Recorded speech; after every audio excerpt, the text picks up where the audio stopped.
ನಾಮಧಾರಿ ಹಿತರಕ್ಷಣಾ ವೇದಿಕೆ ಹೊನ್ನಾವರ ವತಿಯಿಂದ ಬ್ರಹ್ಮಶ್ರೀ ನಾರಾಯಣ ಗುರುಗಳ ತತ್ವದ ಬಗ್ಗೆ ಉಪನ್ಯಾಸ ಹಾಗೂ 2023-24ನೇ ಸಾಲಿನಲ್ಲಿ ತೇರ್ಗಡೆಯಾದ ವಿದ್ಯಾರ್ಥಿಗಳಿಗೆ ಪ್ರತಿಭಾ ಪುರಸ್ಕಾರ ಹಾಗೂ ವಿಶೇಷ ಸಾಧಕರಿಗೆ ಸನ್ಮಾನ ಕಾರ್ಯಕ್ರಮ ಹೊನ್ನಾವರ ಪಟ್ಟಣದ ನಾಮಧಾರಿ ಸಭಾಭವನದಲ್ಲಿ ನಡೆಯಿತು.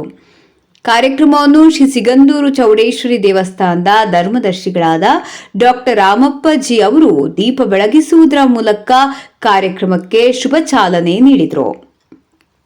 ನಂತರ ಮಾತನಾಡಿ, ಇದು ನಮ್ಮ ಮಕ್ಕಳಿಗೆ ಉತ್ತೇಜನ ನೀಡುವಂತಹ ಉತ್ತಮ ಕಾರ್ಯಕ್ರಮ.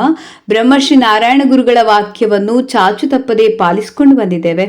ಇಂತಹ ಕಾರ್ಯಕ್ರಮಗಳಿಂದ ನಾಮಧಾರಿ ಸಮಾಜ ಮತ್ತಷ್ಟು ಸಂಘಟಿತವಾಗ್ತದೆ. ನಮ್ಮ ಸಮಾಜದ ವಿದ್ಯಾರ್ಥಿಗಳು ಉನ್ನತ ಶಿಕ್ಷಣ ಪಡೆದು ಮತ್ತಷ್ಟು ಸಾಧನೆ ಮಾಡುವಂತಾಗಲಿ ಎಂದು ನುಡಿದರು. ಸಾಧಕರಿಗೆ ಸನ್ಮಾನ ಕಾರ್ಯಕ್ರಮ ಜಿಲ್ಲೆಯೆಲ್ಲೆಡೆಯಲ್ಲಿಯೂ ಆಗಬೇಕು. ಸಂಘಟನೆ ಕೊರತೆ ಆದರೆ ಅಪಾಯವಿದ್ದದ್ದೇ.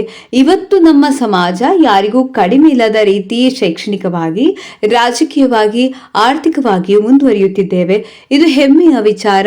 ಎಲ್ಲರೂ ಉನ್ನತ ಶಿಕ್ಷಣ ಪಡೆದು ಸಮಾಜದ ಉನ್ನತಿಗೆ ಕಾರಣರಾಗಬೇಕೆಂದು ಕರೆ ನೀಡಿದರು.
ಉಪನ್ಯಾಸಕರಾಗಿ ಆಗಮಿಸಿದ ಹಿರಿಯ ಪತ್ರಕರ್ತರು ಹಾಗೂ ಲೇಖಕರಾದ ದಿನೇಶ್ ಅಮಿನಮಟ್ಟು ಮಾತನಾಡಿ, ನಾರಾಯಣ ಗುರುಗಳು ಬಯಸಿದ ಶಿಕ್ಷಣವೆಂದರೆ ಬೌದ್ಧಿಕ ದಾಸ್ಯದಿಂದ ಮುಕ್ತರಾಗುವುದು.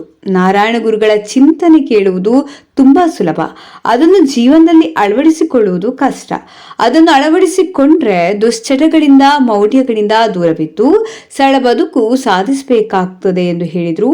ಮಕ್ಕಳ ಆಸಕ್ತಿಯನ್ನು ಗುರುತಿಸಿ ಅವರಿಗೆ ಯಾವ ಕ್ಷೇತ್ರದಲ್ಲಿ ಉತ್ಸಾಹವಿದೆಯೋ ಆ ಕ್ಷೇತ್ರದಲ್ಲಿ ಅವರನ್ನು ಬೆಳೆಸಿ ನಾರಾಯಣ ಗುರುಗಳು ಬಯಸಿದ ರೀತಿಯಲ್ಲಿ ಸಮಾಜವನ್ನು ಮುಂದುವರಿಸಿಕೊಂಡು ಸಂಘಟಿಸಿಕೊಂಡು ಹೋಗುವುದು ನಮ್ಮೆಲ್ಲರ ಕರ್ತವ್ಯ ಎಂದು ಹೇಳಿದರು. ಉನ್ನತ ಶಿಕ್ಷಣ ಪಡೆದವರು ವಿವಾಹ ವಿಚ್ಛೇದನ ಪಡೆಯುತ್ತಿದ್ದಾರೆ. ಬೆಂಗಳೂರಿನಲ್ಲೇ 36,000 ಇಂತಹ ಪ್ರಕರಣ ಬೆಳಕಿಗೆ ಬಂದಿರುವುದು ವಿಷಾದದ ಸಂಗತಿ ಎಂದರು. ಸಮಾಜದಲ್ಲಿ ಬದಲಾವಣೆ ಆಗಬೇಕಾದರೆ ಯುವ ಜನಾಂಗದಿಂದ ಮಾತ್ರ ಸಾಧ್ಯ.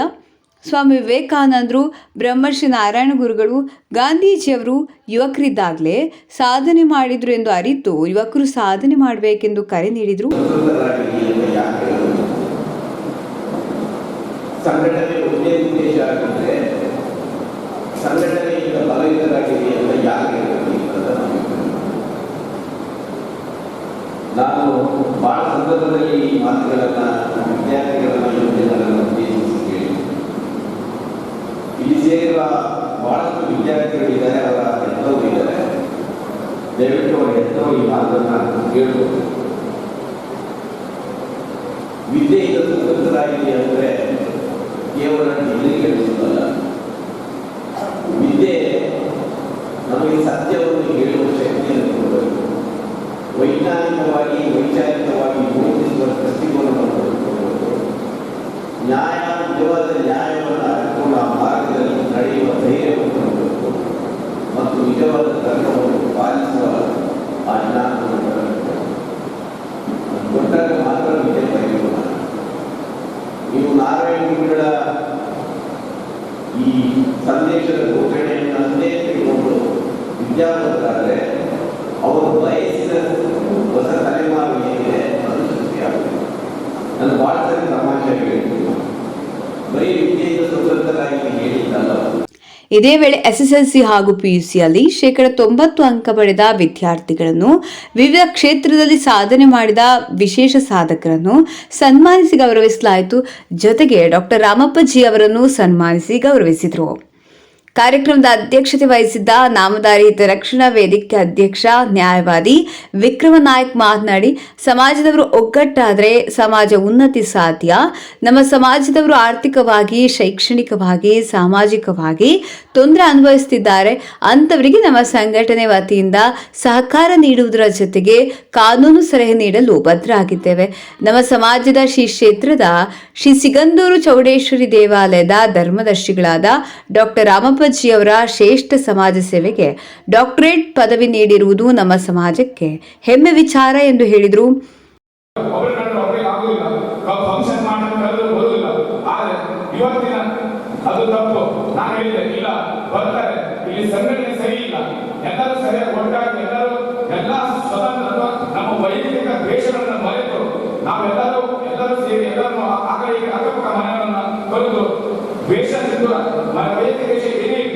ಸಮಾಜ ಬಂದಾಗ ನಾವೆಲ್ಲ ಒಟ್ಟಾಗಿರಬೇಕು, ಒಟ್ಟಾಗಿ ಒಂದು ಕಡೆ ಸೇರಬೇಕು ಅನ್ನುವ ಇಚ್ಛೆಯನ್ನು ನಾವು ವ್ಯಕ್ತಪಡಿಸಿದರೆ ಖಂಡಿತವಾಗಿಯೂ ನಮ್ಮ ಹೊನ್ನಾವರ ತಾಲೂಕಿಗೆ ಒಳ್ಳೆ ಸಂಘಟನೆ ಆಗ್ತದೆ. ಮತ್ತು ಹೊನ್ನಾವರದ ನಾಮಧಾರಿಗಳು, ಸ್ವಾಭಿಮಾನಿಗಳು ಮತ್ತು ಸೌಜನ್ಯ ವ್ಯಕ್ತಿಗಳು, ಸೌಜನ್ಯವಂತರು ಅಂತ ಹೇಳಿದೆ.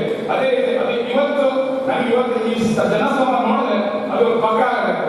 ಇನ್ನು ಜನ ನೋಡಿದ್ರೆ ಹಾಡಿಯಿಂದ ಹಿಡಿದು ಮಂಗಿ ತುದಿಯವರೆಗೆ ಮತ್ತು ಚಂದಾವರ ತುದಿಯವರೆಗೆ ಎಲ್ಲ ಗ್ರಾಮದ ಎಲ್ಲ ಮಹಿಳೆಯ ಜನ ಇಲ್ಲಿದ್ದಾರೆ. ಎಲ್ಲ ನಮಗೆ ಕೈ ಜೋಡಿಸಿದ್ದಾರೆ. ಅದಕ್ಕೆ ನಾನು ಎಲ್ಲರಿಗೂ ಕೈ ಮುಗಿದು ನಿಮಗೆಲ್ಲರಿಗೂ ಕೈ ಮುಗಿದು ಅಭಿನಂದನೆ ಸಲ್ಲಿಸ್ತೇನೆ. ಇನ್ನು ಹೆಚ್ಚಾಗಿ ಈ ವಿದ್ಯಾರ್ಥಿಗಳಿಗೆ ವೇದಿಕೆಯಲ್ಲಿ ಶಾಲಾ ಶಿಕ್ಷಣ ಪದವಿ ಪೂರ್ವ ಇಲಾಖೆ ಉತ್ತರ ಕನ್ನಡ ಪ್ರಭಾರ ಉಪನಿರ್ದೇಶಕ ಸತೀಶ್ ಬಿ ನಾಯ್ಕ್, ಕರ್ನಾಟಕ ರಾಜ್ಯ ಸಾಂಬಾರು ಅಭಿವೃದ್ಧಿ ಮಂಡಳಿ ಹುಬ್ಳಿ ಇದರ general manager doctor HR Naik ಉಪಸ್ಥಿತರಿದ್ದರು. ಸಂಘಟನೆಯ ರಮೇಶ್ ನಾಯ್ಕ್ ಪ್ರಾಸ್ತಾವಿಕ ಮಾತನಾಡಿದರು. ಅನಂತ ನಾಯ್ಕ್ ಹೆಗ್ಗಾರ್ ಸ್ವಾಗತಿಸಿದರು. ಸುದೀಶ್ ನಾಯ್ಕ್ ಕಾರ್ಯಕ್ರಮ ನಿರ್ವಹಿಸಿದರು. ಮಾಜಿ ಸಚಿವ RN ನಾಯ್ಕ್, JDS ಮುಖಂಡ ಸೂರಜ್ ನಾಯ್ಕ್ ಸೋನಿ, ನಾಮಧಾರಿ ಹಿತರಕ್ಷಣಾ ವೇದಿಕೆಯ ಪದಾಧಿಕಾರಿಗಳು ಹಾಗೂ ಸಮಾಜ ಮುಖಂಡರು ಭಾಗಿಯಾಗಿದ್ದರು.